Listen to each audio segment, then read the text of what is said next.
Olá, queridos alunos do terceiro ano do ensino médio. Que prazer estar aqui com vocês novamente. Aqui quem fala é Juan Pedro Cavalheiro. Estou aqui novamente para divulgar a filosofia a vocês. Eu, como amante da filosofia, para mim é um prazer inenarrável estar com vocês todas as vezes. Queria estar mais próximo, é evidente, mas por conta das questões pandêmicas, se podemos chamar assim, temos que manter essa distância virtual. Muito bem. Hoje nós temos uma missão das mais malucas possíveis. Nós vamos dar fim à chamada Filosofia Antiga 2, e para isso nós temos que dar conta em uma aula de falar sobre os fatores históricos que deram origem ao helenismo, assim como também as escolas filosóficas que fazem parte do helenismo. Isso é uma coisa maluca, mas nós vamos fazer isso de bom grado e com todo amor a vocês.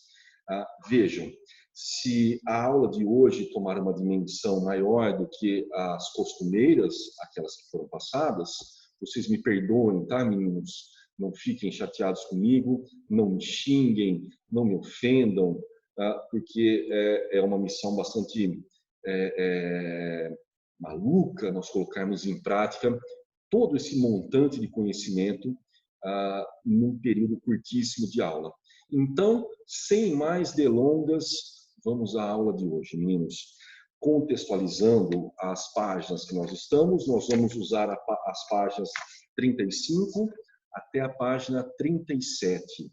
Eu vou abrir a aulinha aqui para vocês, para que nós possamos nos contextualizar e para que nós possamos identificar a origem do helenismo em seus fatores históricos. Vamos até ela.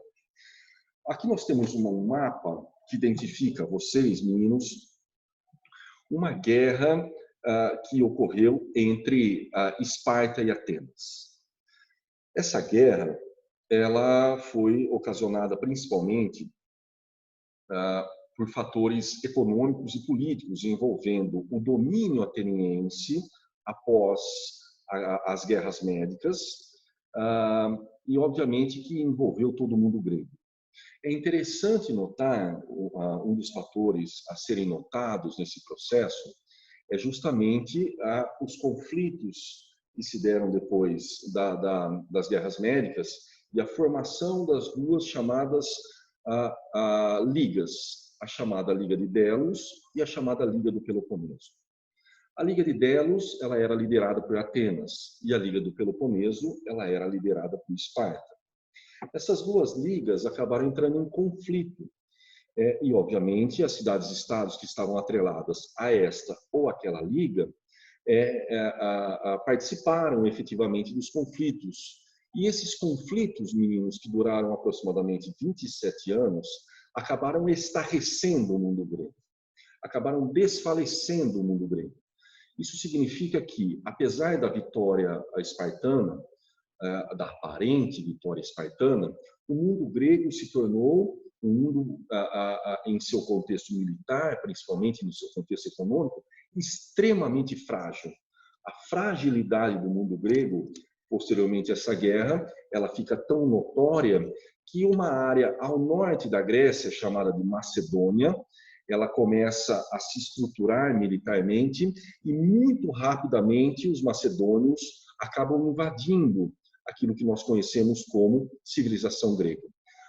Professor, mas os macedônios não eram gregos? Os gregos não consideravam os macedônios gregos, mas os macedônios se consideravam gregos. Uma coisa meio maluca isso, né? Garotos e garotas. Mas isso pouco importa para nós nesse momento.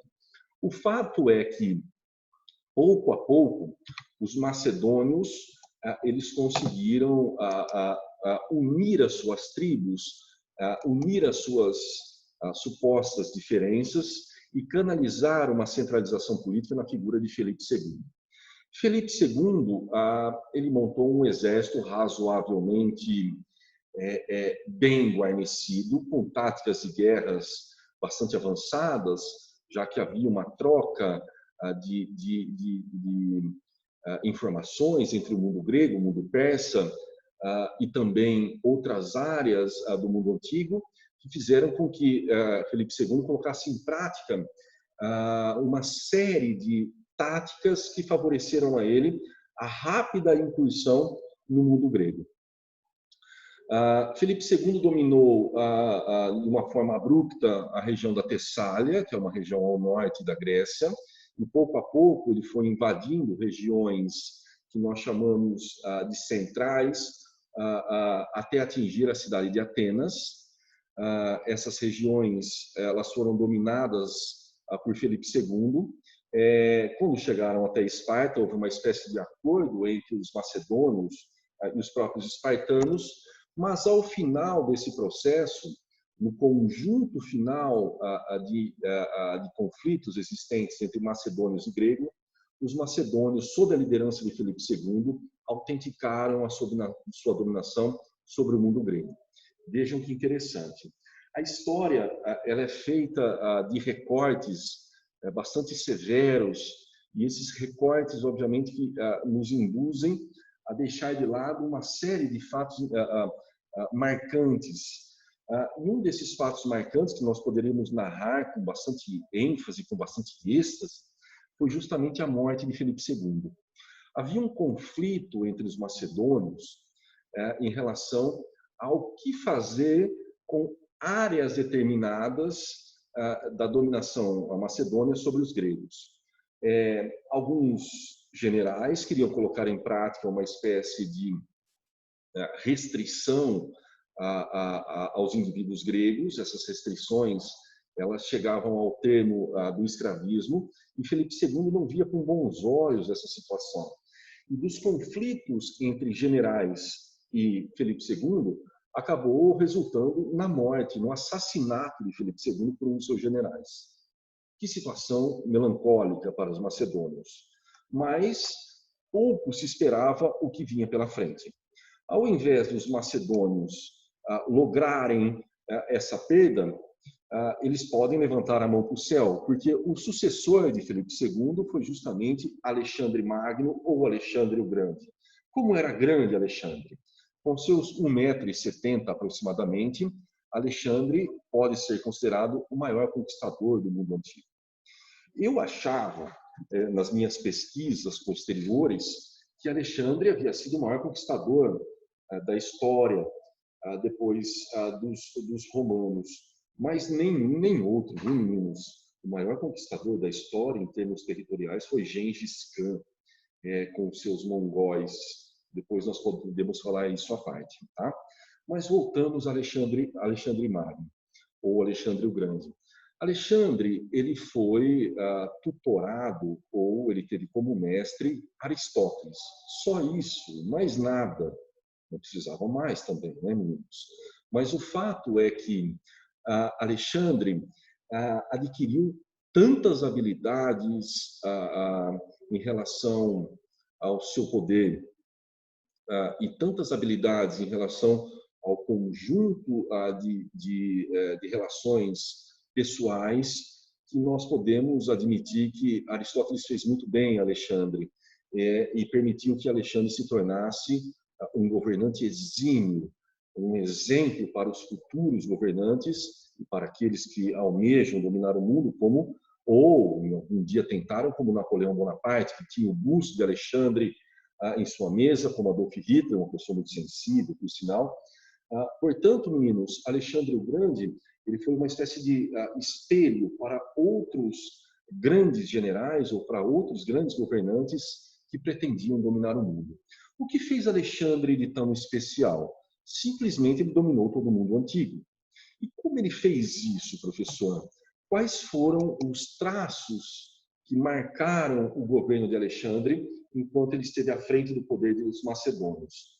É bom lembrar que Alexandre, quando seu pai, Filipe II, foi morto, ele tinha de 19 para 20 anos, e, obviamente, para uma pessoa tão jovem, nós ainda hoje exercemos uma certa desconfiança, mas com a educação que teve com Aristóteles, Alexandre o Grande, além de privilegiar de ser um sujeito bastante astuto nas táticas de guerra, na interlocução com os seus generais e soldados, na retórica, na concentração de ideias para que a sua liderança fosse exercida com magnificência, Alexandre praticou outros aspectos que permitiram o avanço do seu exército por longas áreas e também a dominação do seu exército nessas vastas áreas contidas no mundo antigo.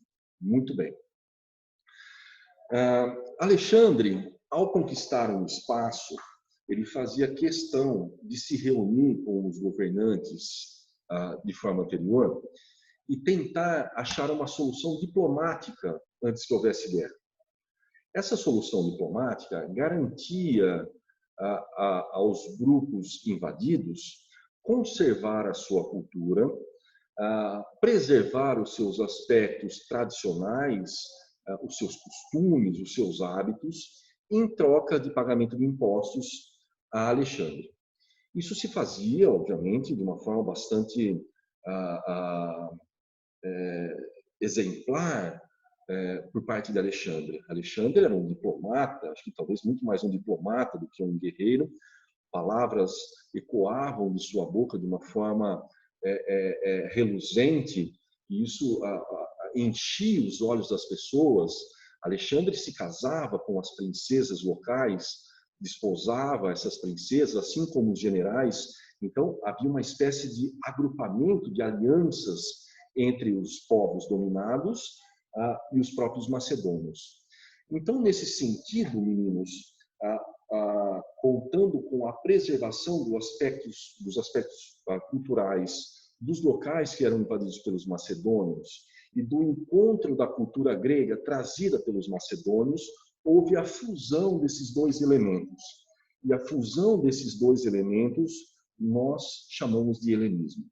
Portanto, o helenismo ele partiu da fusão dos valores e costumes orientais e dos valores e costumes gregos. Dessa fusão, nós temos uma série de aspectos novos que são trazidos e dimensionados por Alexandre e seus estudiosos, e nós passamos a reunir novas ideias em torno da filosofia. E essas novas ideias em torno da filosofia farão que novas escolas filosóficas surjam.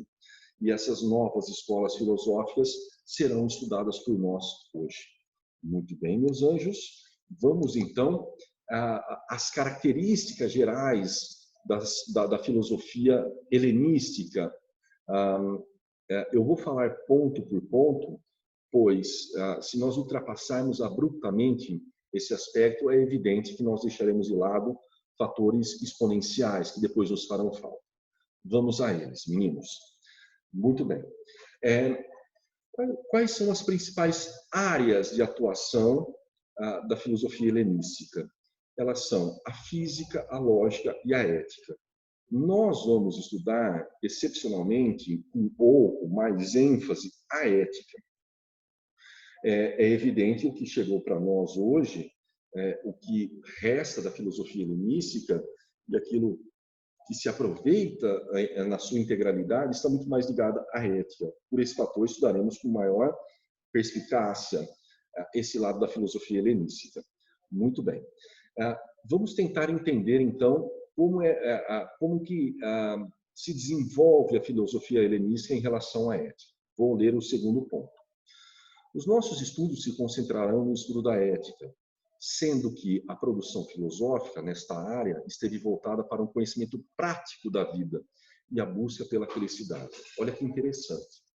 Se nós dimensionarmos a filosofia anteriormente, pré-socráticos, Platão, Aristóteles, nós teremos muito mais ênfase dessas filosofias relacionadas ao conhecimento do cosmo, ou do conhecimento de como se estabelece as relações de entendimento sobre o mundo, como que nós podemos verificar as relações de conhecimento sobre a realidade enquanto tal.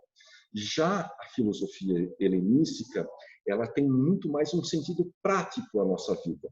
Ela está voltada muito mais a uma espécie de bem viver. Ela é muito mais uma filosofia parêntese, de autoajuda, de reflexão interior, de entendimento interior. Ela está muito mais ligada a uma espécie de terapia da alma, de como alcançar o bem-estar, de como nos relacionarmos bem com o mundo, quais as lições devemos fazer e ter para ter uma paz de espírito, para alcançarmos a felicidade enquanto tal. Então, veja que a filosofia helenística ela tem uma porção generosa da filosofia oriental. Se nós averiguarmos o budismo, o hinduísmo, que são um pouquinho do reflexo da filosofia helenística, essas filosofias anteriores que eu citei, elas estão muito mais voltadas a um bem-estar, a uma relação de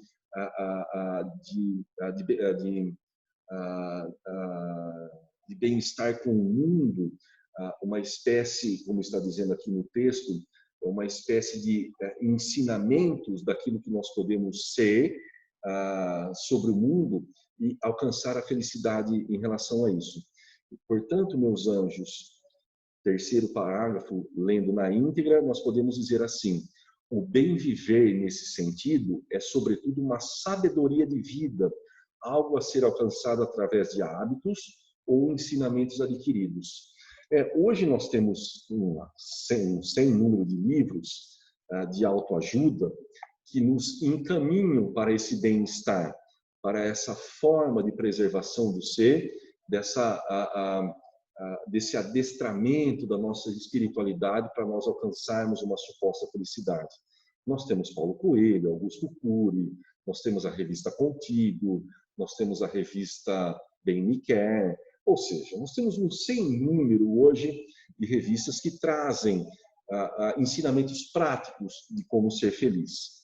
Portanto, meus anjos, nós vamos embarcar hoje nas teorias helenísticas que nos permitirão encontrar um estado de nirvana, de bem-estar, de amadurecimento da nossa felicidade e de bem-estar com o mundo. As três escolas filosóficas que nós vamos estudar são o ceticismo, o estoicismo e também o epicurismo. Nós começaremos com o chamado ceticismo. Vejam, meninos, o ceticismo é uma escola filosófica fundada por Pirro. Ela também ficou conhecida como pirronismo. E o ceticismo ela tem uma influência direta de Heráclito. Pirro foi influenciado diretamente por Heráclito e ele chegou à seguinte conclusão: se tudo está em movimento e se esse movimento nunca cessa e se as aparências elas tendem a se modificar continuamente, é evidente que nós não podemos alcançar uma verdade absoluta. Nem mesmo eu, que era algo anteriormente e que mudei após uma série de situações, posso me chamar de o mesmo com essa passagem que nós chamamos de movimento em Heráclito e que nós chamamos aqui entre os ceticistas de desenvolvimento das coisas. Portanto, meus anjos, se nós não podemos identificar no movimento uma substância única, uma forma universal, pois tudo está em constante transformação, nós não podemos, evidentemente, chegar a uma conclusão sobre o conhecimento verdadeiro. Se nós não podemos chegar a uma conclusão do conhecimento verdadeiro, nós temos que suspender os nossos juízos. Significa, portanto, que conhecer a verdade não deve ser um objeto de alcance do ser humano. Não deve estar relacionado, em nenhuma medida, aos meus objetivos. Pelo contrário, eu vou enlouquecer. Eu jamais vou chegar a um entendimento definitivo sobre as coisas que se transformam. E se transformam, obviamente, não são, de modo algum, preservadas através de uma estabilidade e, portanto, eu não posso chegar a uma universalidade de fatos. Nesse sentido, meus anjos, o que acontece com o conhecimento? As várias faces do conhecimento, elas se multiplicam. Eu vou ter uma visão de mundo, você vai ter uma visão de mundo, os hebreus terão uma visão de mundo, os astecas terão uma visão de mundo, os anglo-saxões terão uma visão de mundo e assim sucessivamente. Ou seja, as percepções que nós temos são extremamente variadas, são percepções, são recortes que nós fazemos das multiplicidades que se dão na realidade, e elas, obviamente, elas são diversas em si mesmos, em si mesmo. Então, nós não podemos ter uma unidade em relação ao conhecimento. Nesse sentido, nós temos que suspender os nossos juízos, nós temos que resguardar os nossos juízos e nos preocupar muito mais com as nossas relações íntimas, com a minha espiritualidade, com o meu bem viver, com as relações de compaixão e solidariedade com o outro, do que propriamente estabelecer diretrizes sobre o conhecimento ou sobre a verdade das coisas. Muito bem. Uma segunda escola filosófica, essa é muito interessante, nós chamamos de escola epicurista. Os epicuristas, eles são maravilhosos. Eles são, talvez, um dos pensadores que mais me motivaram, mais me cativaram, principalmente nos períodos de prevaricação, os períodos difíceis da minha vida, principalmente na faculdade, onde se passava fome dia sim, dia sim. O que dizem os epicuristas, meninos? Os epicuristas são chamados de filósofos hedonistas, que são filósofos hedonistas. Eles acreditam que a felicidade e o prazer, eles se encontram. Felicidade está relacionado diretamente com o prazer. Mas vejam, não é qualquer tipo de prazer que me leva à felicidade. Não estamos falando do prazer, por exemplo, dos excessos, das honrarias. Não é esse tipo de prazer que nós estamos estabelecendo para nós. O prazer ou o hedonismo que nós estamos estabelecendo a partir dos epicuristas é um chamado prazer moderado. O que significa esse prazer moderado? É tentar encontrar o prazer nas pequenas coisas que fluem em nosso cotidiano. Essa fruição dos pequenos prazeres que se dá em nós, segundo Epicuro, o principal pensador dos epicuristas, é que nos tornaria felizes. Parece uma loucura que eu vou falar para vocês, mas eu consigo visualizar isso. Por exemplo, esse momento específico que eu estou vivendo é um momento de intensa felicidade para mim. É um momento de intenso prazer para mim. Ou seja, parece uma loucura que eu vou falar para vocês, mas o prazer de estar aqui nesse momento, de viver esse momento com intensidade, é muito maior do que a recompensa monetária que eu terei posteriormente. Ou seja, a recompensa monetária, ela é uma espécie de advento que me permite viver. Mas o prazer, a essencialidade do prazer, ela está contida nas pequenas coisas. Ou seja, se eu me apegar aos excessos, eu vou acabar entendendo que o prazer contido nos excessos seria o limite da minha felicidade.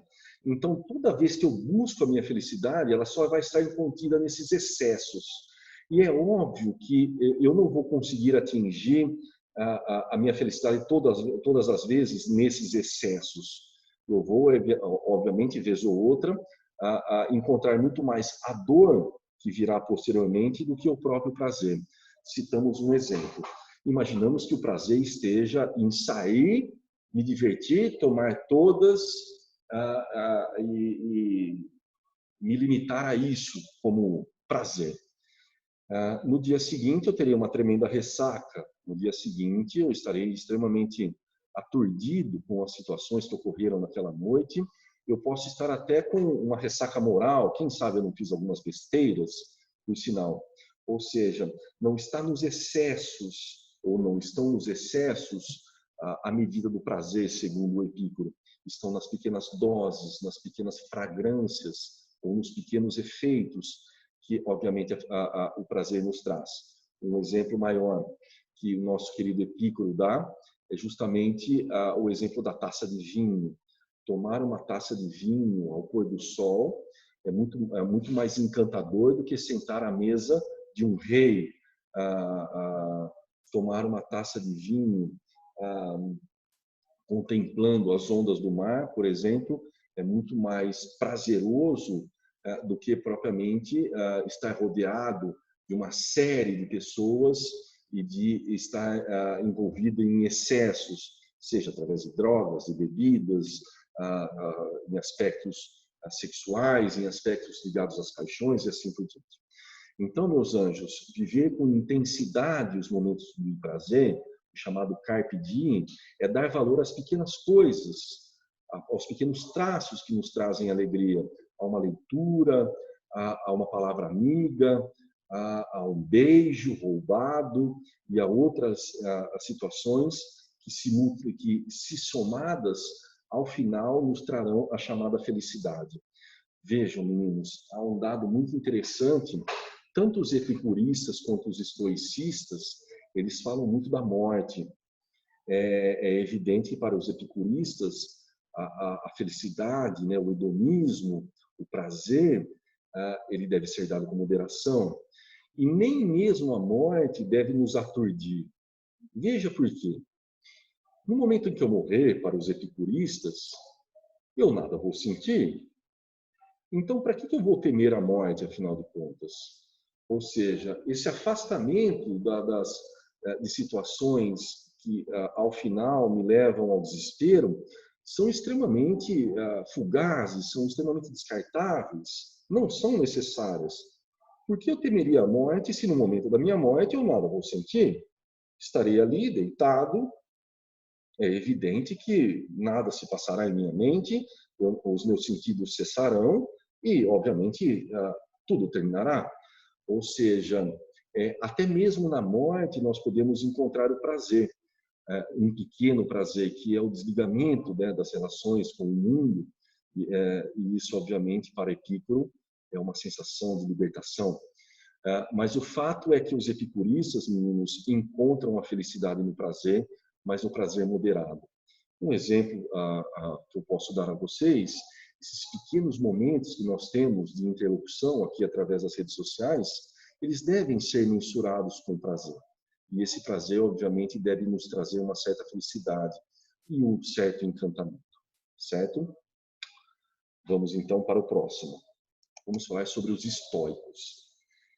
Que figura eram os estoicos? Eu acho que de todas as filosofias, aquela que mais perdura ainda hoje é a filosofia estoica, dessas helenísticas. Vejam, os estoicos, eles são chamados de filósofos da imperturbabilidade. Isso significa que eles não são corrompidos pelo seu meio exterior, eles não são afetados pelo seu meio exterior. O grande barato dos estoicos é cuidar do seu próprio espírito, da sua espiritualidade, da sua alma. E isso se faz com uma série de práticas que são dadas, principalmente a partir de Zenão e principalmente a partir de um romano chamado Marco Aurélio. Eu vou ler na íntegra para vocês algumas dessas práticas que nós devemos ter segundo os estoicos. Primeiro, a aceitação que o universo ou a natureza se impõe a nós e é regida por relações necessárias. Ou seja, nós estamos contidos numa espécie de cosmos onde há um logos, onde há uma inteligência maior que regula as relações de causas e efeitos existentes na realidade. Essas relações de causas e efeitos existentes na realidade, elas não podem ser alteradas por nós. Por exemplo, a chuva. Imaginamos que eu não consigo ter uma força sobrenatural que impeça que a chuva venha. Uma ventania, uma pandemia, por exemplo, o coronavírus. Então, essas intempéries, essas ações que são dadas pela natureza, essas relações de existência, essas relações de causa e efeito, que existem na realidade, não podem ser controladas por nós. Então, os fatores exteriores estão fora do nosso alcance ou fora do nosso controle. O que me resta é cuidar da minha interioridade, portanto. Essa minha interioridade, ela deve ser preservada e nós devemos ter uma espécie de cuidado maior sobre ela para que eu alcance, ao final, a minha felicidade. Entre as práticas adotadas pelos estoicos, uma delas é a temperança, é a calma. Imaginamos, uma vez eu vi uma cena, nunca mais me esqueço dessa cena, eu estava na cidade de Jaú, houve um acidente razoavelmente sério, um carro acabou cortando a frente de outro carro. O que bateu na lateral do carro eram japoneses, haviam 4 japoneses nesse carro, no final ninguém se machucou. A pessoa do carro que foi mais afetada estava nervosa, xingando, queria matar, enquanto os japoneses, os 4 japoneses, que era uma família, estavam ao lado do seu carro, muito calmamente, sem nenhuma alteração, viram que não havia ocorrido nada com ninguém, evidente que não havia nenhum traço de corte, de machucado. Então, eles usaram naquele momento a temperança, uma espécie de prudência na hora de tomar alguma decisão. Ninguém saiu chutando, xingando, nem berrando com ninguém. Eles mantiveram a pacificidade, mantiveram a sua temperança, mantiveram o seu teor de calma, que é um dos traços que preza o estoicismo. Um segundo traço é a extirpação das paixões. Não se apegar a nada. Não de uma forma absoluta, é evidente, mas não ter relações, não ter ligações extremas com aspectos exteriores, com objetos, com pessoas, nem amar demais, nem odiar demais, nem querer demais, afastar-se dessas paixões. Portanto, temperança e afastamento das paixões são 2 traços dos estoicos. O alcance da liberdade através do autocontrole. Imaginem vocês, meninos, que têm uma carga, estão sendo submetidos a uma carga emocional abrupta, seja pelas questões do Enem, seja pelo excesso de informações no mundo virtual que vocês estão absorvendo, todas elas exigem de vocês um autocontrole, uma percepção de que se você fugir ou deixar-se levar por aspectos que desliguem você do foco, ao final você terá uma falta de recompensa, você vai exigir de si mesmo coisas que talvez você não consiga.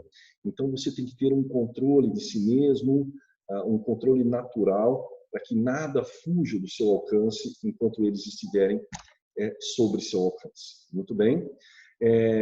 Segundo os nossos queridos estoicos, toda vez que eu consigo exercer essa temperança, essa sapiência, esse autocontrole, essa percepção que as emoções não devem fugir de nossas mãos, não devem escorrer de nossas mãos, eu posso me considerar um sábio.